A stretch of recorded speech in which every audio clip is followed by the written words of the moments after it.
নমস্কার বন্ধুরা, তোমাদের সবাইকে অনেক অনেক স্বাগত জানাই বন্যা রান্নাঘরে। আজকে কিন্তু একটা দারুণ স্বাদের স্ন্যাক্সের রেসিপি নিয়ে চলে এসেছি।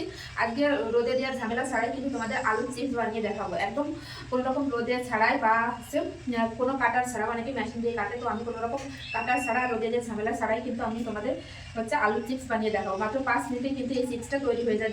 যে কোনো সময় যদি মন চায় আলু চিপস খেতে, তোমরা যে কোনো সময় কিন্তু এটা বানিয়ে নিতে পারবে।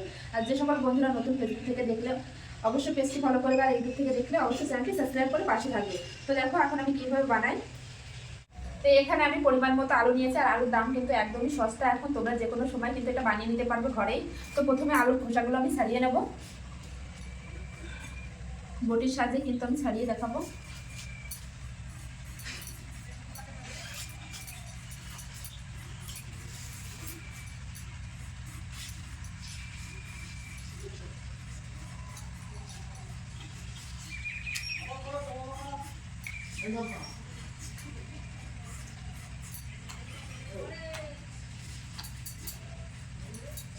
তো দেখো একটা আলু আমি খুব ভালোভাবে ছাড়িয়ে নিয়েছি, আর আলুগুলো খোসা ছাড়িয়ে কিন্তু অবশ্যই জলের ভিতর রাখবে, নাহলে কিন্তু আলুগুলো কালো হয়ে যাবে। তো আমি দেখো জলের ভিতর রেখে দিয়েছি। এভাবে সব আলুগুলো আমি ছাড়িয়ে দেবো।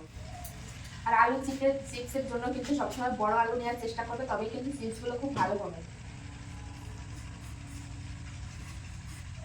আমি দেখো বড় বড় সাইজের আলুগুলো কিন্তু বেছে নিয়েছি। এই দেখো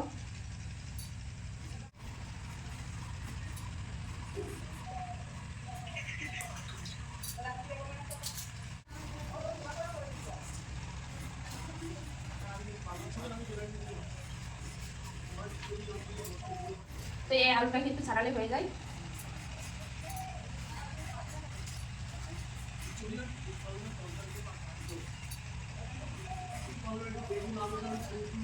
তো সব আলুগুলো কিন্তু আমার ছোলা হয়ে গেছে, জলের ভিতরে রেখে দিয়েছি। দেখো একটা আলু কিন্তু আমার কালো হয়ে যায়নি, দেখলেই তোমরা বুঝতে পারছো। আলুগুলো কিন্তু খুব সুন্দর করে আমি ধুয়ে নিয়েছি। এখন আমি কেটে দেখাবো কিভাবে আমি আলু চিপস বানাই কোনো কাটার ছাড়াই। দেখো প্রথমে একটু কিন্তু ফেলে দেবো, এরকম পাতলা পাতলা করে এভাবে কেটে নেবো। এরকম কত সুন্দর দেখো পাতলা আসছে, এরকম এপাশের থেকে এপাশে আঙুলটা প্রভাবে বোঝা যাচ্ছে। এভাবে কেটে কিন্তু আমি সব আলুগুলো কিন্তু জলের ভিতর রেখে দেবো।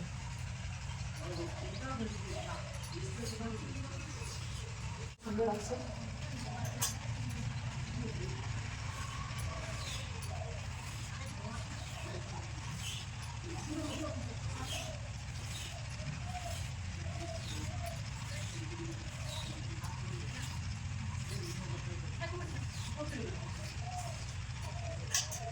তো দেখো একটা আলু কাটা হলে কতগুলো চিপস হয়েছে একটা আলু থেকে। দেখো তো বলতে পারবে না যে এটা আমি এরকম বটি দিয়ে কেটে নিয়েছি।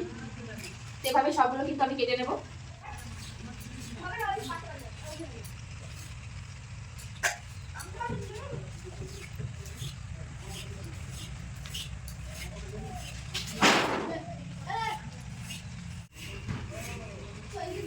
তো দেখো অনেকগুলোই কাটা হয়েছে, কত সুন্দর লাগছে দেখতে।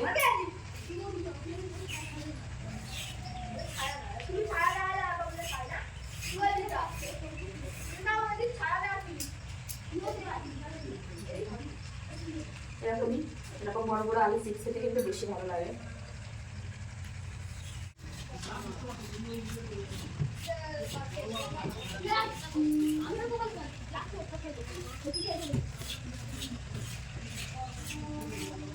আর এই একটা আলু কাটলে কিন্তু আমার হয়ে যায় সব আলু কাটা। দেখো কতগুলো হয়েছে, সেটাও একইভাবে কেটে নেব।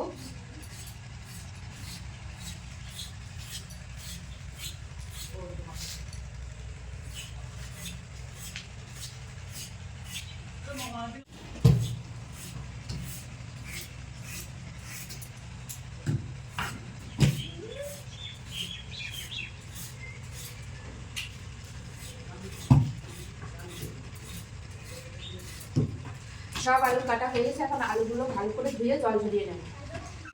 আলুগুলো খুব ভালো করে ধুয়ে নিয়ে চলে এসেছে, আর সঙ্গে কিন্তু কড়াই বসিয়ে দিয়েছি গ্যাসের উপর। আর কড়াই খুব ভালো করে গরম হয়ে গেছে। এখন চিপসগুলো ভাজার জন্য দিয়ে দেবো সাদা তেল।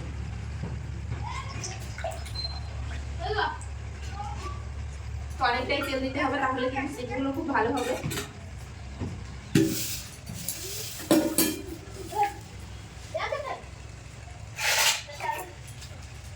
তো একটা বাটির ভিতরে আমি 2 চামচ লবণ নিয়ে নিয়েছি। এবার লবণের ভিতর সামান্য পরিমাণে একটু জল দিয়ে গুলে নেব। এটাও কিন্তু কাজে লাগবে, একটু পরে কাজে লাগবে। তেল খুব ভালোভাবে গরম হয়ে গেছে। এখন কেটে ধুয়ে রাখা আলু চিপসগুলো দিয়ে দেবো তেলের উপর।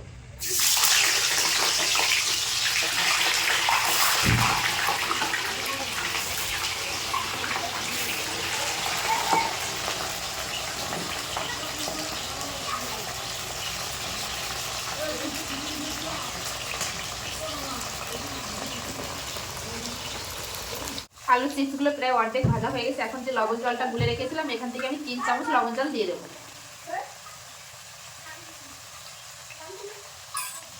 দিয়ে একটু নেড়ে দেবো।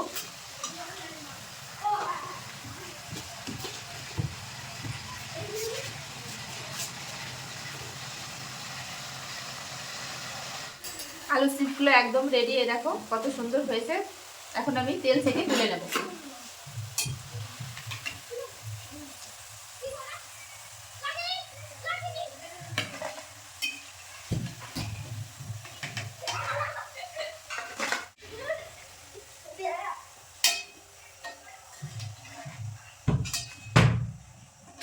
কত সহজ বানানো, দেখলে তোমরা বুঝতে পারছো।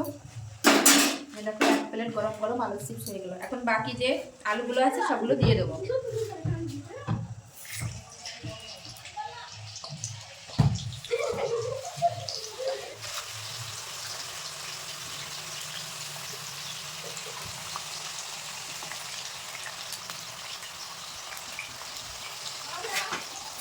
এই আলুর ভিতরে কিন্তু আমি 3 চামচ এরকম লবণ জল দিয়ে দেবো। দিয়ে একটু নেড়ে দেবো।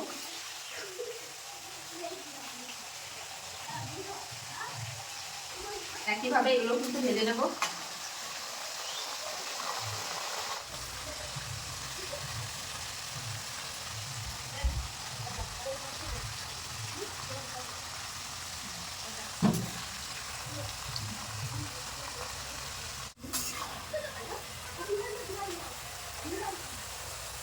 এই চিপসগুলো কিন্তু উল্টে পাল্টে লাল লাল করে ভেজে নেব।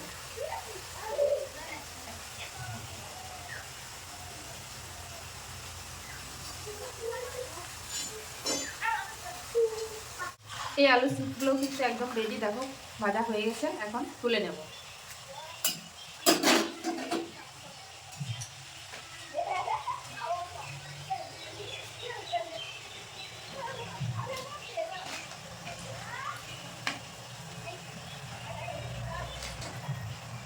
তো দেখতে দেখতে কিন্তু আমার সব চিপসগুলো ভাজা হয়ে গেল।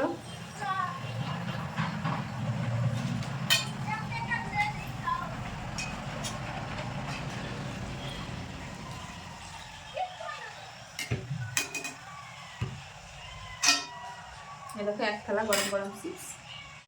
রোদে দেওয়ার ঝামেলা ছাড়াই আমার এই আলু চিপসের রেসিপি কেমন লাগলো অবশ্যই কমেন্টে জানাবে বন্ধুরা।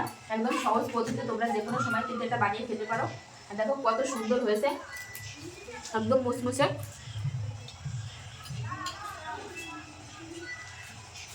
খেয়েও দেখাচ্ছি, খুব দুর্দান্ত লাগছে বন্ধুরা খেতে।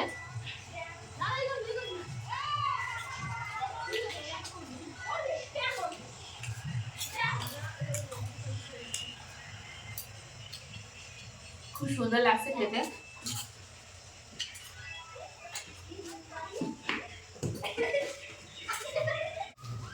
তো আজকের এই রেসিপিটা কেমন লাগলো অবশ্যই কমেন্টে জানাবে বন্ধুরা। ভালো লাগলে অবশ্যই লাইক কমেন্ট শেয়ার করবে, শেয়ার করে সবাইকে দেখার সুযোগ করে দেবে। এরকম নিত্য নতুন ভিডিও দেখার জন্য অবশ্যই বন্যা রান্নাঘর চ্যানেলটি সাবস্ক্রাইব করতে হবে। সবাই ভালো থেকো, সুস্থ থেকো। আবার ফিরে আসছি নতুন কোনো রেসিপির সঙ্গে। ততক্ষণের জন্য বাই।